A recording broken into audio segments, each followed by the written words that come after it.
Hey guys, what's up? It's KraDeNine here, and in the video you're going to be seeing my Zero train at Dimensional Invasion, a great spot to train at 180 if you cannot train at Hall of Honor, just because the whole disconnection glitch with Zero is still around. But as you guys can tell by the title, this is a topic video, so it pretty much just means I'm going to be rambling about some random topic that I came up with.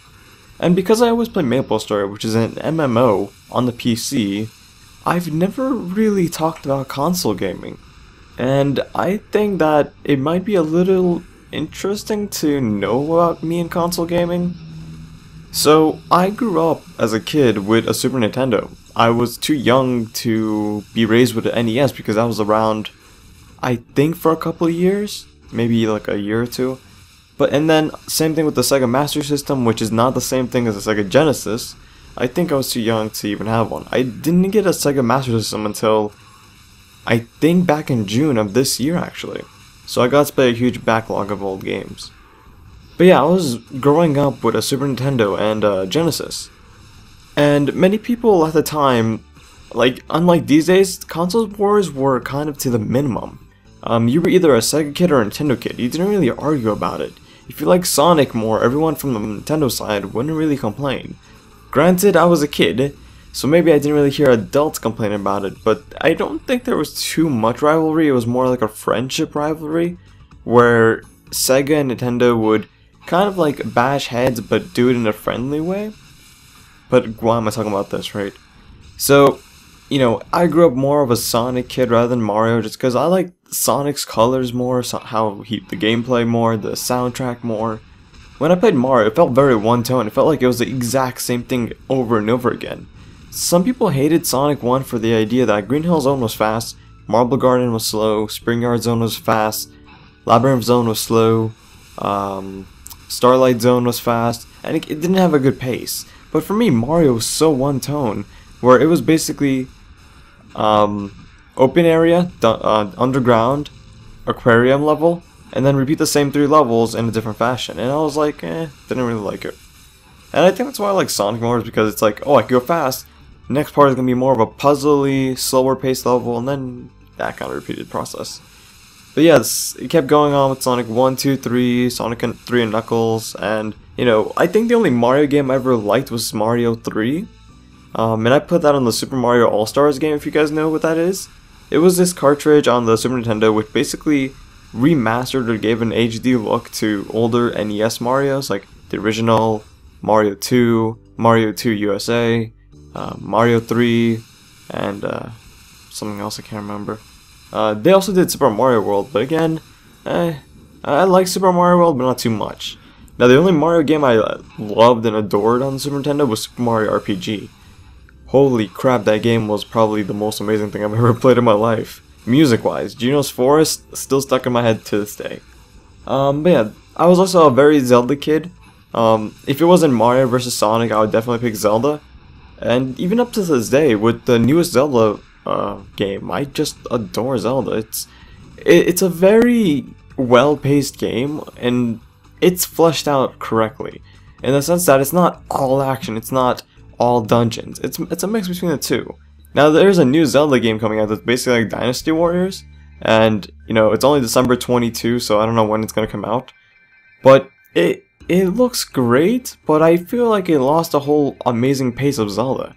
Granted, I could probably love it. It could be like Bayonetta, and I would love the hell out of it, but we'll see. But yeah, moving away from the Super Nintendo era into the Nintendo 64, PlayStation 1 era. I mean, I guess you could say Sega Saturn, but I never even owned it. I still don't own it, so I can't say too much about it.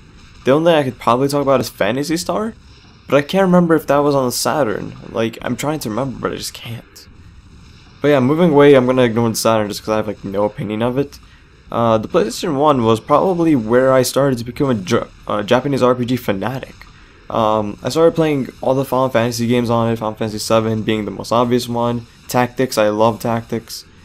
8, 9, and Crash Bandicoot was also a big part of my childhood.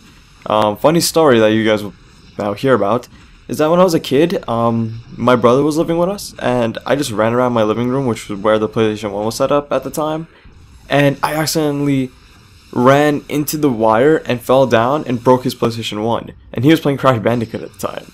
So ever since that day, I felt so guilty to where I just didn't want to see his face. And then I saved up the money and bought him a new PlayStation 1, and lo and behold, a few months later, the PlayStation 2 came out. God damn it all. But yeah, it was the smallest gesture I can give to him. And, you know, with the PS1, I was mostly doing Final Fantasy and Crash Bandicoot now that I think about it. I can't really think of anything else. I did play Spyro, but it wasn't that memorable to me compared to Crash Bandicoot. I think I actually 100 and some percented, because there was like 103%, 105% in Crash Bandicoot 2. And my god, it was hard without any guides. I tried replaying it recently and I was like, I don't remember what I did as a kid. Why did I jump in this hole and get a secret passage? What made me jump into here? So that was kind of a weird thing. And then jumping over to Nintendo 64, I never really owned Zelda up until the GameCube's lifetime. Just because, like, as a kid, I don't know what caused me to forget about Zelda during the Nintendo 64 era. I think it was basically because the Game Boy Color was around at the time, and I was just playing Pokemon non-stop. Like, compared to the PS1, N64, and Game Boy Color, I'll be playing the Game Boy Color most of the time because of Pokemon. And, god damn it. I think that's why the Nintendo 64 era is kind of a blurish to me, because I played Donkey Kong 64, Banjo-Kazooie, Banjo-Tooie, GoldenEye. If you guys remember that, that is an amazing game at the time. Try playing it again, it kind of sucks. What else did I play? Pokemon Stadium 1, 2, Pokemon Snap, Kirby 64, amazing game. Highly recommend you get it if you're able to. Super Mario 64, never really enjoyed, just because I just didn't like the playstyle. Again, I think I was comparing it to Sonic Adventure on the Dreamcast, but again, the Dreamcast came out a bit later. But I think I compared it to that was because we were either seeing trailers or something at the time. I went to this Game Expo thing in New York at the time, and they just had Sonic Adventure, or it might have been Sonic Extreme, I don't remember, but I just kept comparing it, and I was like, Mario, not my thing. But yeah, like, a little bit ahead of time, Sonic for the Wii, sorry, not Sonic, Mario for the Wii, Galaxy 1 and 2, I did enjoy 2, not so much 1. And then the new Mario for the Wii U, Super Mario World 3D or something, I love that game. I was playing it at a friend's house the other day. It's amazing. I did not think I would like Mario again, but it's an amazing game. But yeah, going back to the PS1 era, pretty much Final Fantasy and Crash Bandicoot. The Nintendo 64 was more adventure games for me, and then I think the first year of the GameCube lifespan, I got Ocarina of Time and Majora's Mask. That's when I started playing Zelda more, and that's when I started to actually beat Zelda during the GameCube era. Yay! And then the GameCube era was more all Sonic for me, you know, Sonic Adventure DX, Sonic Adventure 2 Battle, Heroes, Mega Collection, Gems Collection, the 3 Zelda games that came out, 4 Swords Adventure, Wind Waker, and there was this exclusive bundle where it gave you Ocarina of Time and Majora's Mask, Ocarina of Time and Master Quest. That was also another Zelda game I had. I feel like I'm forgetting something, but I can't remember what.